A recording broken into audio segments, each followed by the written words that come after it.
الشيطان الرجيم بسم الله الرحمن الرحيم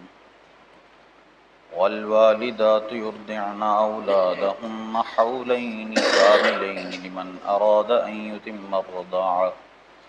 وعلى المولود له رزقهن وكسوتهن بالمعروف لا تكلف نفس إلا وسعها لا تضار والدة بولدها ولا مولود له بولده وعلى الوارث مثل ذلك فإن أراد فصالا عن تراض منهما وتشاور فلا جناح عليهما وإن أردتم أن تسترضعوا أولادكم فلا جناح عليكم إذا سلمتم ما آتيتم بالمعروف واتقوا الله واعلموا أن الله بما تعملون بصير صدق الله مولانا العظيم الصلاة والسلام عليك يا سيدي يا رسول الله وعلى آلك وأصحابك يا سيدي يا حبيب الله الصلاة والسلام عليك يا سيدي يا نبي الله وعلى آلك وأصحابك يا سيدي يا نور الله والوالدات يرضعن أولادهن حولين كاملين لمن أراد أن يتم الرضاعة دودھ پلائیں اپنے بچوں کو پورے 2 برس اس کے لیے جو دودھ کی مدت پوری کرنی چاہیں وعلی المولود لہ رزقہن وکسوتہن بالمعروف اور جس کا بچہ ہے اس پر عورتوں کا کھانا اور پہننا اور حسب دستور ہے لا تکلف نفس الا وسعها کسی جان پر بوجھ نہ رکھا جائے مگر اس کی طاقت کے برابر۔ اس کی پچھلی آیات میں طلاق کے متعلق مسائل چل رہے تھے، تو اس آیت میں یہ مسئلہ بیان کیا گیا کہ اگر جس عورت کو طلاق ہوئی ہے وہ ابھی اس کا نیا بچہ ہوا ہے، چھوٹا بچہ ہے، تو اس کی پرورش کا کیا پھر حکم ہوگا۔ طلاق ہو گئی عورت کو، ابھی وہ اس کی گود میں بچہ ہے، تو اس بچے کی پرورش کا کیا حکم ہے، تو اب اس کے متعلق جو ہے وہ اس آیت میں مسئلہ بیان کیے گئے ہیں۔ سب سے پہلا جو مسئلہ ہے وہ دودھ پلانے کی مدت کے حوالے سے بیان کیا گیا کہ بچے کو دودھ پلانے کی مدت 2 سال تک کی ہے،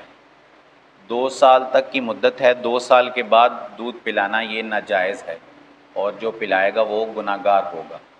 اور 2 سال یہ صرف مکمل مدت بیان کی ہے، اگر کوئی اس سے پہلے بھی چھڑانا چاہے اور اس میں بچے کو نقصان کا کوئی خطرہ نہ ہو تو 2 سال سے پہلے بھی چھڑا سکتے ہیں، لیکن حد اگر کوئی زیادہ بھی پلانا چاہے تو 2 سال تک ہی پلائیں، اس کے آگے جانا جو ہے وہ ناجائز اور حرام ہے۔ جبکہ جو حرمت رضاعت ہے وہ 2.5 سال تک ثابت ہو جائے۔ حرمت رضاعت یہ ہوتی ہے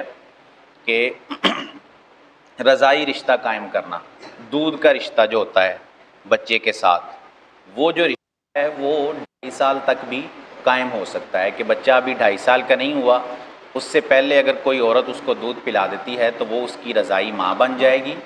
دودھ ماں بن جائے گی، اور اس کے علاوہ جو اس کے بچے ہیں وہ سارے اس کے رضائی بھائی بہن ہو جائیں گے، اور ان کا جو حرمت کا معاملہ ہے وہ آپس میں ثابت ہو جائے گا۔ رضائی رشتوں کا یہ حکم ہوتا ہے کہ جس طرح بندے کے نسبی رشتے اس پر حرام ہوتے ہیں، ان کے ساتھ شادی نہیں کر سکتا، یعنی اس کی بہن ہے اور اس طرح اس کی خالہ ہے یا اس کی پھپھو ہے، ان کے ساتھ وہ نسبی جو رشتے ہیں شادی نہیں کر سکتا، اور جو ہی کسی کو رضاعت کی مدت کے اندر تو اس کے جو باقی رشتے ہوں گے وہ بھی اس پر حرام ہو جائیں گے، وہ ان کے ساتھ بھی شادی نہیں کر سکتا، نہ وہ بھی اس کی بہن بن جائے گی، اور اس طرح اس کی جو جس نے دودھ پلایا اس کی بہن اس کی خالہ ہو جائے گی، اور اس کا جو شوہر ہے وہ اس کا رضائی باپ بن جائے گا۔ تو جس طرح نسبی رشتے حرام ہوتے ہیں اس طرح رضائی رشتے یعنی دودھ والے جو رشتے ہیں وہ بھی حرام ہوتے ہیں۔ تو دودھ پلانے کی مدت جو ہے وہ 2 سال کی ہے، اور حرمت رضاعت والی جو مدت ہے وہ 2.5 سال کے اندر بھی ثابت ہو جاتی ہے۔ پھر فرمایا وعلی المولود لہ رزقہن وکسوتہن بالمعروف،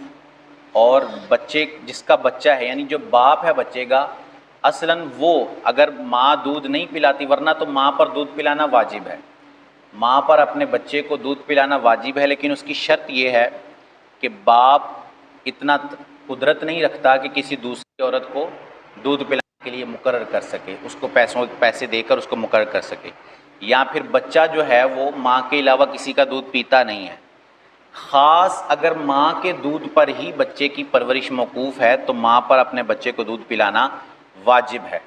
اس کے لیے ضروری ہے کہ اپنے بچے کو دودھ پلائے۔ لیکن اگر ایسی صورت نہیں ہے کہ صرف ماں کے دودھ پر ہی وہ ماں کا دودھ ہی پیتا ہے، اس کے علاوہ بھی اگر وہ پی لیتا ہے تو پھر ماں پر دودھ پلانا واجب نہیں، صرف مستحب ہے۔ اگر وہ پلائے گی تو اس کو اس کا ثواب ملے گا، لیکن اگر وہ نہیں پلاتی تو اس پر اس کو کوئی گناہ نہیں ملے گا۔ پھر فرمایا لا تضار والدۃ بولدها ولا مولود له بولدہ، پھر جو ہے ماں کو ضرر نہ دیا جائے گا اس کے بچے سے اور نہ اولاد والے کو اس کی اولاد سے۔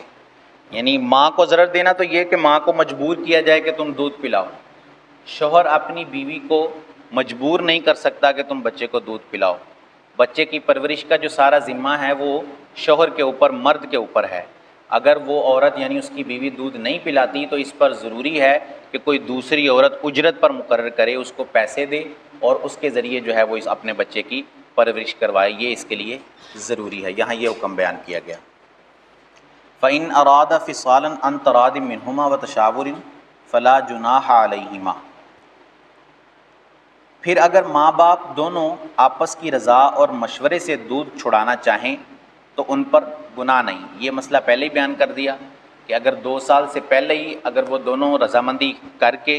2 سال سے پہلے بچے کا دودھ چھڑا دیتے ہیں اور بچے کو اس میں کوئی نقصان نہیں ہے تو کوئی حرج نہیں ہے، 2 سال سے پہلے بھی دودھ چھڑایا جا سکتا ہے۔ وَإِنْ أَرَدْتُمْ أَن تَسْتَرْضِعُوا أَوْلَادَكُمْ فَلَا جُنَاحَ عَلَيْكُمْ إِذَا سَلَّمْتُمْ مَا آتَيْتُمْ بِالْمَعْرُوفِ، اور اگر تم چاہو کہ دائیوں سے اپنے بچے کو دودھ پلواؤ تو بھی تم پر کوئی مضائقہ نہیں،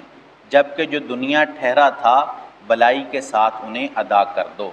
یعنی اگر کوئی دائی سے اپنے بچے کو دودھ پلوانا چاہے تو وہ بھی پلوا سکتا ہے، لیکن اس میں ساتھ شرط بیان کی کہ جو اس کی اجرت مقرر کی ہے اس کو اچھے طریقے سے اس کی اجرت ادا کر دو، بعد میں دودھ پلانے پر اس کو جو ہے وہ پریشان نہ کرو، اس کی جو اجرت تم نے مقرر کی وہ اجرت اس کو۔